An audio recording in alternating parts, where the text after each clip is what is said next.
الكريم.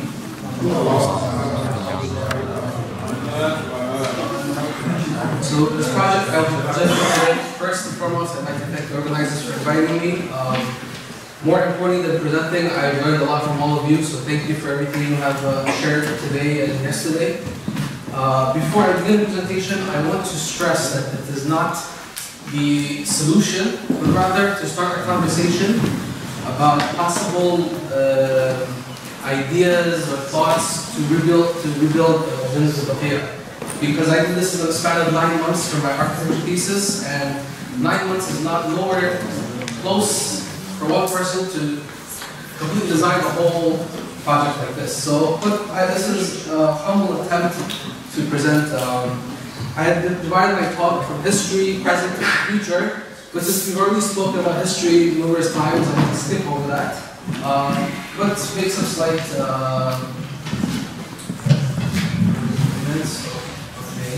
So we're going to skip over all this because we already know what happened. Two destructions that happened in 1806 and 1918. So let's just skip through all of this. So I want to stress that Baqi is not just a cemetery that is holy, there's a significant cemetery for the Shi'a, but for all Muslims, because you have many people besides the Imams buried in there. You can see the names I have on the screen of the other people. Adafta, which is a major scholar in history. There's plenty of people within Baqi which are important to both schools of thought. So it's not just the Shi'a cause, it's a cause for all the Muslims. So this is Baqi. At one point, you had the chance to actually go to the area where the Imams were buried. This was, I believe, 20, 30 years ago. At this point, it's barricaded, so you can't even access it. There's a pathway further ahead. It's a barricade, so even if you try to come, it won't let you get even close to it. And this is Baqi today, as we have seen from the previous presentations. And before I present what I had done for my design, I want to just highlight the mausoleums that we have today for throughout the Middle East. So this is just a quick family tree of the 12 Imams, and I've highlighted the different colors just to give you an idea of where they're buried. So for Riyadh, Samarra, Karbala, Mashhad, Najaf, Medina, and Baghdad. And for example, this is the old Muslim Samarra before the bomb happened earlier. This past decade. This is Karbala. Of course, this is a picture before they had installed the courtyard roof. Just to give you an idea of the Muslims that we have today. This is Karbala in Baghdad and Mashhad al-Salam. So, and each one has its own flavor, own history of how it advanced and how each one came to be.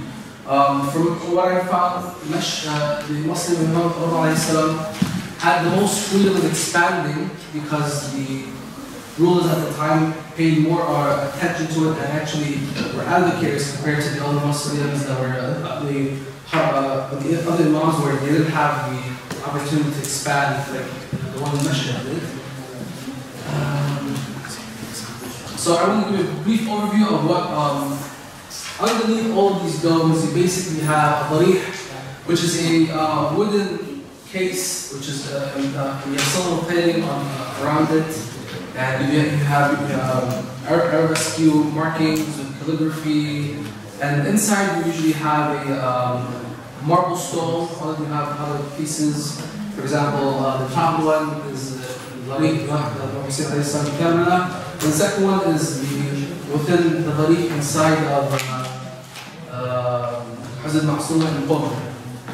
And the body is actually beneath all of this. If this is on the surface level.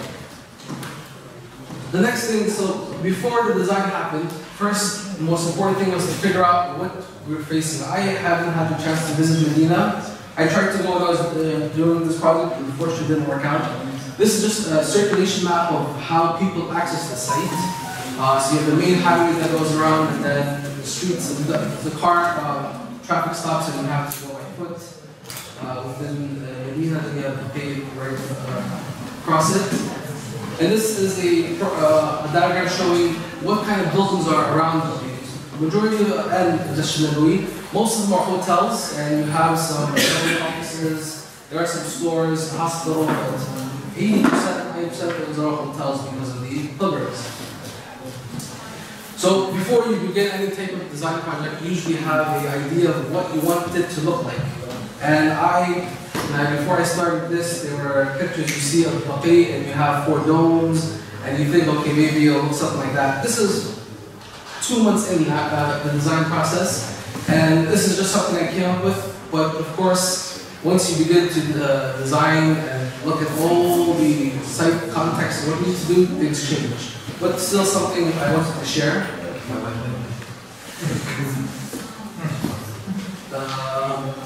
Site circulation. So once asking from people that visit al-Baqi, from my own research, to understand how people access the actual cemetery. From my understanding, it's only allowed after Fajr prayer, people can enter, and they usually go, so you enter from that side, and you have before the most grave, you have the grave of al-Bani, and then you have the other graves like the Ahl al-Bayt, as well as the Blessed Muqrad and the Fatim al-Asad.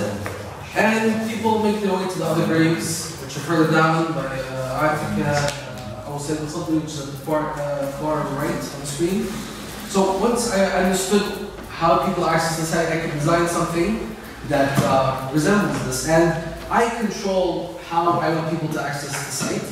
And I did, and the way I did this based off was buried in there. So I give the primary level to the Ahl al-Bayt buried, and the biggest box, as you can see. And then secondary, I give al-Bani, and then the last tertiary or the other graves in sequential order. This is one thing I realized when I was looking at the map of al-Baqi. All the pathways are on different angles, and from this I came with 2 axes. One's a profane axis, which is left to right, and the other one is the sacred, which is all the pathways face the Qibla. And this became a generating point where, depending on what the space is, it's aligned differently based on its axis. And when we look at the plans and my designs later on in slides, you'll understand what my intentions were in this case.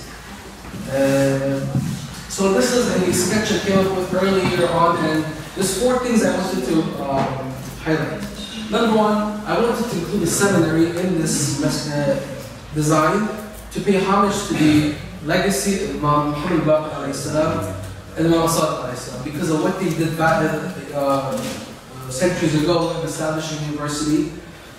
But I wanted, if we're to get designed and built today, it becomes a central point where everyone can come, no matter what background, religion, method, anyone comes, and it becomes a center of dialogue in order to reach greater understanding about each other and religions. So a full-on seminary. The second thing was, of course, the holy space, which is all the areas where all the people are buried in there. And the latter 2 go hand in hand: crowd management and male-female interaction. The crowd management, if you look at all the other Muslims, because of how they progressed and how there's a very tight space. The only one that I could say isn't the case is the Mashhad, the Muslim because they have so much space for all those courtyards. If you look at anyone that's been to Karbala or to Najaf, you'll see once prayer ends, there's so many people trying to exit, and God forbid, one day this could be a tragedy because it could create a bottleneck situation. So the staff, because this project is being designed from the bottom up, you could design it in such a way where crowds can enter and leave quickly. A good example is stadiums, train stations, there's plenty of exits for people to leave and enter. And the 4th one is male-female interaction. Oftentimes, the females get a small space at the masjid or at the masjid, while the men have a greater space. And I think this shouldn't be the case. Both genders can access the site equally without there being a preference over either gender. The diagram on top shows how the different two genders enter the site. For example, when they're praying, when they're accessing the qubba area, and what kind of accommodation is needed. For example, during the prayer they could walk, both genders can walk, and they don't need to be separated. When they enter the qubba area, yes, there's usually a partition, the men on one side, the women on the other side. And in prayer, you'll have a men's congregation and the woman behind it, or it could be next to it. And this sketch just shows that in the case, let's say, blue is men, red is females, and how they will enter the belief area. And just different combinations of trying to advance what we currently have. And I did this after studying the 4 patterns of the Muslims, Najaf, and all the current ones that we have. For example, this is a study of different spatial configurations. I did this with models and computer generated to understand how different ways the space can be made. These are some models. Oh, I should point. I forgot about this. The models that I came up with as the months progressed to possible ideas. For example, like this one, I have where it's on different access, while this is a different access. Possible solutions to a future design of al-Baqi. This is the design, the final design I came up with after 4 months. So this is like midway to the process. So we have the main area where the 40 rounds of burglary, the Fatih al-Asad, and this area is the main feature of the design. And we have a prayer area with 1 courtyard and a 2nd courtyard. And the idea is that it's on the sacred axis, while if you look on the right, you have other pieces, because every mosque usually has offices and other small program spaces that don't have to be on the sacred axis. This is the same design on a 3D model I had created, just to get an understanding of how this would look aside from just sketches. And the journey.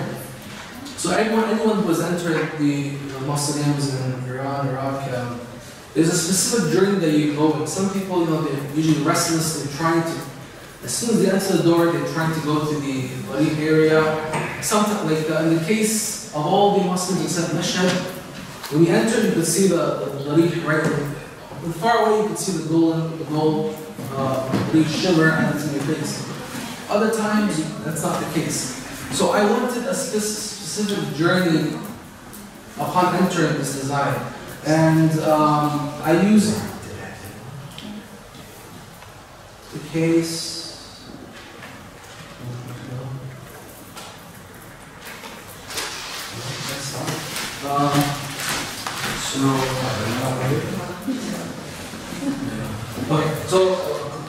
These are just the sketches I did to understand the journey that I'm trying to establish from one space to another space. Some of these may look very similar to the things you may have seen.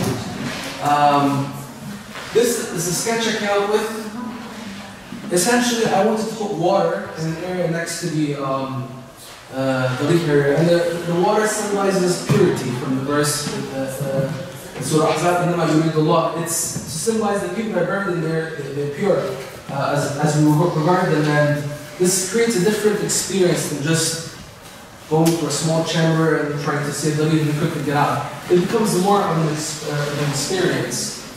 And an example I will use, this is the Muslim Imam the Mashhad, that I want you to it actually works now. So you enter, you look at the yellow arrow, and you enter to one space, then another space as you pass the courtyard, and another space, and then another space, and finally get to the chamber, which is where the area is. And there's a sequence of entering different spaces instead of just opening the door and it's right there. So it's just a different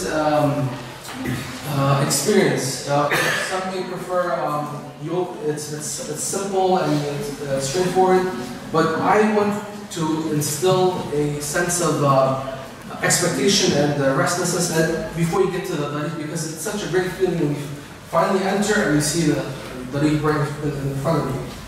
And the verse that came to mind that I used for, because this is the cemetery, in Surah Hajj in verse 5, I have the whole verse there, but the part which I boldened, which essentially talks about how Allah subhanahu wa ta'ala created us as weak, as our babies, and then eventually we go on to become adults, strong, and then back when we're frail and we're close to the stages of death, we're back weak again. And I use this to come up with some type of journey of how this will happen.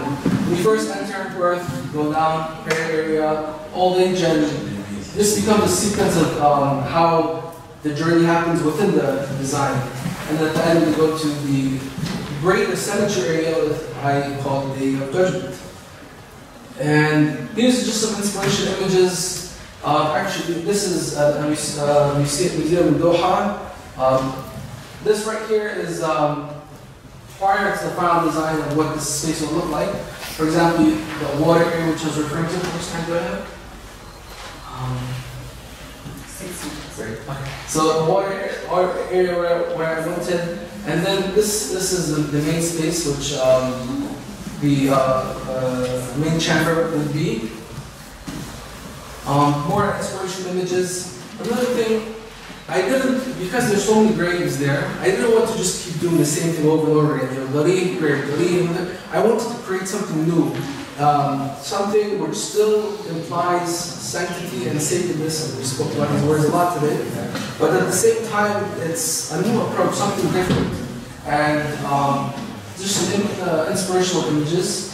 For example, what if you have a bunch of columns going across the column, and then you open up one part of it where the light shines down, and the light is a metaphorical way of showing importance to the person, and you have the marble stone of the grave of that individual person. So just some ideas. And I had a final version towards the end. More images. This area was the purgatory area which I created, and you'll see this at the very end, but more inspirational images. Garden area, although right now it doesn't look like garden at all, but in introducing trees and garden space into the cemetery, because after all it is Jannah, it is a place of garden, and it's a place more than what it is today, which is there's not much to it. And these are just different. This is a cemetery by Scarpa in Italy, and I went to many things. I mean, I didn't get to. I went to Boston to see some buildings there, which helped inspiration. I went to the Ground Zero Memorial in New York, which is they just opened it, and my professor told me it was a nice place to go see how thousands have died and how the architecture helps bring a sense of peace while you're there, and light. So these are just some different ways to have light penetrate the space, and how I use this in my design. So this is a rendering of a proposed possible solution of al-Baqi after we leave Masjid al-Nabawi. And so you basically have the main dome where all the imams are buried, then you have one dome from Medinan, and people are going across. A size comparison, just to give you guys how big this place is. This is the Haram of Imam Ali alayhi salam Najaf. This is Moussin al-Hussaini Karbala, and this is what I want this place to look like, or at least a possible solution, just for size comparison. And a program diagram just to understand what's in the space. You have the main, these are all the holy spaces which the graves are buried in, a courtyard, a prayer hall, the seminary offices, and then you have a purgatory space in the gardens, and then more places where people are buried in services when you first enter. And I put 6 different points of entry based off the existing. This is a side elevation of what this could essentially look like. This is a courtyard space looking down, at least once you enter. in this section, cross sections through, and you see how I show how the light will come in. This is a prayer area. This is, if you cut a section, if you look, I don't know how to do this, basically, if you just cut a section through a cup or something to see what you're looking at. That's the courtyard space. This is the area where you have the al-Baqi. So when you first enter, where I went to the water to be, and then as you move across, that's where the al-Baqi would be, and the main space of the cemetery. This is looking at the same view, but on a 90-degree angle on the other side. And this is the space I was referring to earlier when you have a bunch of columns and you slice one piece up and light coming through. And this is what it looks like once you do that.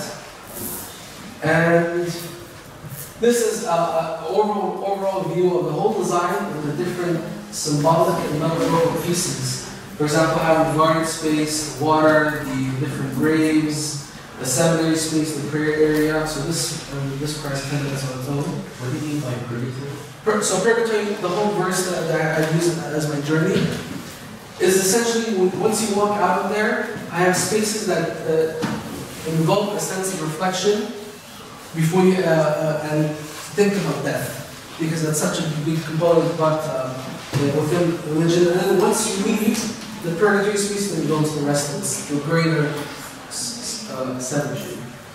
And this is another view of this looking the other way. And the garden space. And I'm going to get to the model. So this is the purgatory I was referring to before we go to the greater cemetery. And this is a 3D model which I built out of wood. It's a 36 by 24 of the entire design. And another view of that.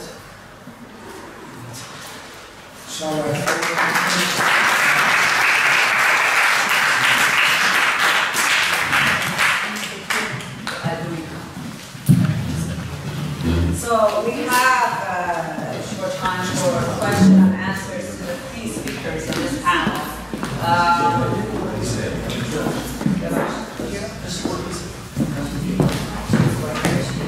Okay. Yes, I have a question to our last speaker. Thank you very much for your efforts. Yes, I haven't got really whether this project will be implemented in the next time, or should we wait for something new happening in the Arabic Peninsula before we can get implemented this project? So I haven't really got it in this point, you know. Okay, you also had a question. عفوا نشكر الباحثين الثلاثة اللي أمامنا. حقيقة أريد أضيف معلومة لبحث الدكتورة جمانة، طالما أن السيد ظهير الحسيني هو يعني ظهر بهذه المعلومة لكن تخفى على الكثير. لا ننسى أن الدكتورة ذكرت العمارة السعودية الأولى والثانية للمسجد النبوي، ولكن أنا أسأل سؤال: من هو المصمم ومن هو المهندس لهذا المشروع العظيم الضخم؟ إنه المرحوم الدكتور هبة الدين الشخصتاني رحمة الله عليه، الذي توفي في سامراء بعد أن أكمل قبة العسكريين. محمد علي الشخص رحمة الله عليه. وإن شاء الله الأخ السيد ظهير أيضا يكون من المهندسين إلى البقية. شكرا لكم. شكرا. عراقي شيعي. Okay, any other questions now? We will come back with another round. Yes, you said you asked if this can be implemented today? You have this project, right? But the political situation in Saudi Arabia, so it's only a theoretical project. Correct. So if the case happens and the regime of Saudi Arabia, and after that we okay. Yeah. You can't even put the graveyard on the UNESCO heritage site because the country has to apply for it, and they'll never do that. So. Okay. Any other questions? So, shall we close it for today? Just one thing to ظهیر. First of all, thank you to all three of you. Having water inside the shrine? Coming from Kilbam, where the shrine of Imam Hussein, and I've seen how crowded it gets. It's not a good idea to have water. Well, it'll be controlled. That's the thing. There's enough space. I mean, that's just one idea. Maybe not all that water. Maybe some other. But trying to design something that's more where you could have just more meaningful than just that's cookie cutter mausoleum just like we have. So it doesn't have to be that big. I did this 2 years ago, and there's certain things I will not do anymore. I mean, I've traveled, I've looked at different mosques now. And I would scale it down in certain ways. So this was just one idea. There's certain things that we do differently. And eventually in the future I will revisit this. But I appreciate it. Okay, thank you very much to all of you for your presence and your attendance, and especially to the speakers who prepared and also to those who contributed to the discussion. I thank the speakers especially because they tried to stick to the time, and we were happy with our way to keep time and to be on our schedule. And I apologize if I didn't allow people to ask their questions or I interrupted them. I was happy that in these 2 days we were able to discuss different theological, historical, and even artistic issues, and I really like the discussions that happen from different perspectives, from different nationalities and approaches. We are looking forward to more meetings like this, and I would like to see if Mr. Mujani or Dr. Amirpour have any words to say or anything. Well, not especially. Thank you very much for coming. It was wonderful to listen to all your papers. It was really great, and we hope to do that again in the future with Mr. Mohdzuhair and the Iraq House. I hope so, and I guess we will do that again. Thanks a lot. Thank you.